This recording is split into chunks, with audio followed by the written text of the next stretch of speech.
Hello and welcome to G Fun Facts Online, the show that dives deep into the fascinating, hidden corners of our world. Today we're stepping into a world of unimaginable wealth, secret accounts, and high-stakes international cat-and-mouse games.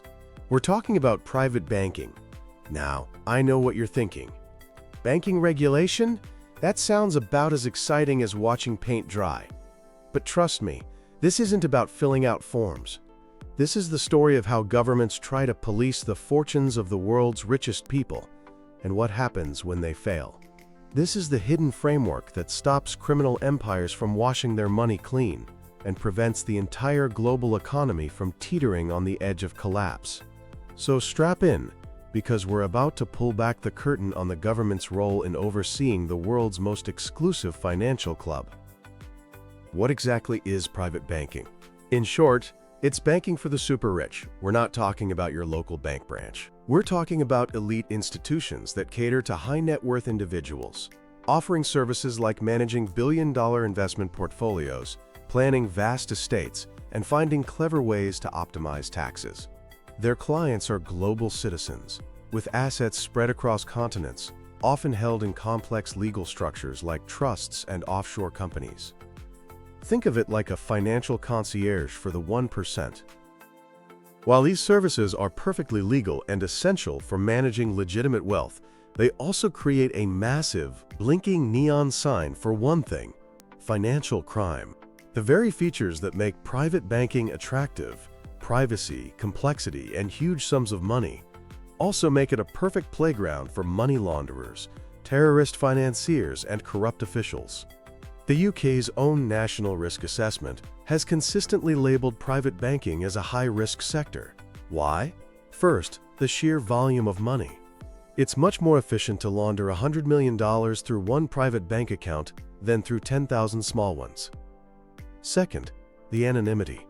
Clients use complex layers of offshore companies and trusts, like financial Russian nesting dolls, to hide who the real owner of the money is. This makes it incredibly difficult to trace dirty money back to its source. And finally, there's the clientele. A big chunk of private banking clients are what regulators call PEPs, politically exposed persons. These are high-ranking government officials, their families, and close associates. While most are legitimate, their power and influence make them a high risk for bribery and corruption. So, who are the global police in this high-stakes game? It's not one single organization, but a complex web of national and international bodies. In the United States, you have a whole squad of regulators. The Securities and Exchange Commission, or SEC, acts as the market cop. The Federal Reserve keeps an eye on the big bank holding companies. And then there's FinCEN, the Financial Crimes Enforcement Network, which is the lead agency for sniffing out money laundering. Over in Switzerland, the historic home of secret banking, the main watchdog is FINMA, the Swiss Financial Market Supervisory Authority. They're the ones who grant banking licenses and enforce the rules. In the UK, you have a dual system. The Prudential Regulation Authority makes sure banks don't collapse, while the Financial Conduct Authority, or FCA, makes sure they treat customers fairly and follow the anti-money laundering rules. But because money flows across borders so easily, you need international standard setters. The most important one is the Financial Action Task Force, or FATF. Think of the FATF as the UN Security Council of Financial Crime. It's an intergovernmental body that sets the global rules for fighting money laundering and terrorist financing. It doesn't directly fine banks, but it evaluates entire countries. If a country gets a bad report card, it can be put on a gray list or a blacklist, which is a huge blow to its reputation and economy. These regulators have a rulebook, and at its heart are a few key acronyms. The first and most important is KYC. Know your customer. This is the absolute foundation of preventing financial crime. For a private bank, KYC isn't just checking a driver's license.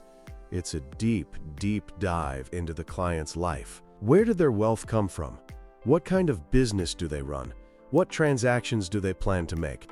A crucial part of this is figuring out the ultimate beneficial owner, or UBO. When a client is a shell company registered in some distant island nation, the bank has a legal duty to peel back the layers and find out the real human being who controls the money. For those high-risk clients we talked about, like politicians or people from high-corruption countries, banks have to go a step further. This is called enhanced due diligence, or EDD. It means getting approval from senior management to even take them on as a client, figuring out the exact source of their wealth, and constantly monitoring their account for anything suspicious. All of this feeds into the bank's overall AML-CFT program that's anti-money laundering and combating the financing of terrorism. Every bank needs a designated compliance officer, ongoing training for staff, independent audits, and a legal duty to report anything suspicious to the authorities by filing a Suspicious Activity Report, or SAR. But what happens when banks break these rules? The penalties can be staggering. We're talking fines in the hundreds of millions, even billions of dollars. In the most serious cases, individuals can face prison time. And the ultimate penalty? A regulator can revoke a bank's license, effectively shutting it down. To really understand the stakes, we need to look at some of the scandals that have rocked this industry and forced regulators to change the rules. Our first story is the one that cracked the legendary code of Swiss banking secrecy. For decades, Switzerland was the ultimate haven for hiding money from tax authorities. Then came the case of UBS, Switzerland's largest bank. In the mid-2000s, a whistleblower from inside the bank, Bradley Birkenfeld, revealed to U.S. authorities that UBS was actively helping thousands of wealthy Americans evade taxes. This wasn't just passive assistance, it was an elaborate scheme. Swiss bankers would travel to the U.S. with encrypted laptops, advise clients on how to use shell companies, and were even caught smuggling diamonds for a client in a toothpaste tube. The fallout was a nuclear explosion in the world of private banking. In 2009, UBS admitted to defrauding the United States, paid a massive $780 million fine, and in a move that was unthinkable just a few years earlier, agreed to hand over the names of thousands of its American clients to the IRS. The era of absolute Swiss banking secrecy was over. This single case triggered a global tidal wave towards tax transparency that we're still seeing today.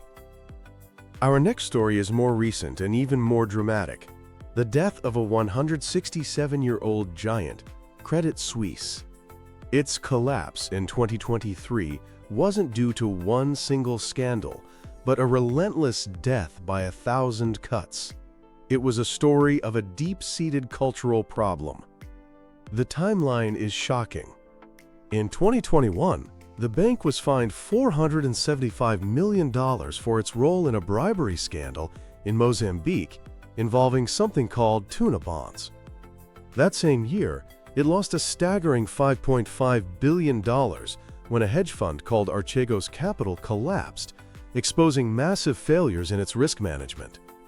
Then, in 2022, Credit Suisse became the first major Swiss bank to be criminally convicted in its home country for failing to stop a Bulgarian cocaine trafficking ring from laundering money through its accounts, with cash being deposited in suitcases. The scandals just kept coming, eroding all trust from clients and investors. The final collapse was a stark warning. No bank is too big or too old to fail if it has a rotten culture. And finally, there's the Panama Papers. This wasn't a bank scandal, but a massive data leak from a single law firm in Panama, Mossack Fonseca. The 11.5 million leaked documents showed how the firm helped clients, including world leaders and celebrities, set up offshore shell companies. The leak implicated over 500 banks worldwide, including all the big private banking players. It was a global wake-up call, showing the world exactly how these opaque structures were being used to hide wealth, dodge taxes, and launder dirty money. The public outcry led directly to new laws in the US and Europe, requiring companies to disclose who their real, beneficial owners are. These stories show that regulation isn't static. It's constantly reacting to the last crisis. But the challenges keep evolving. Today, the biggest disruptor is technology. On one hand, private banks are using AI and machine learning to improve their services and compliance. But on the other hand, they face the crypto conundrum. Cryptocurrencies, with their decentralized nature and potential for anonymity, are a dream for money launderers. Regulators are scrambling to figure out how to police this new digital Wild West. How do you apply banking rules when there's no bank? Who's in charge when transactions are borderless? It's a huge challenge, and it means that as private banks start offering crypto services, they have to build entirely new systems to manage these unique risks. So where does this all leave us? The government's role in overseeing private banking is a permanent, high-stakes balancing act. It's about creating a space for legitimate wealth to grow while protecting all of us from the devastating impact of financial crime. The regulations are complex, and the costs of compliance are enormous, sometimes reaching $10,000 per employee at large firms. But as the spectacular collapses of banks like Credit Suisse have shown us, the cost of not having this oversight is infinitely higher. For private banks, a strong culture of compliance is no longer a choice, it's a matter of survival. And for the rest of us, it's a crucial, if often invisible, shield that helps keep our global financial system stable and secure. Thanks for tuning in to G Fun Facts Online. Join us next time as we uncover another fascinating piece of our world.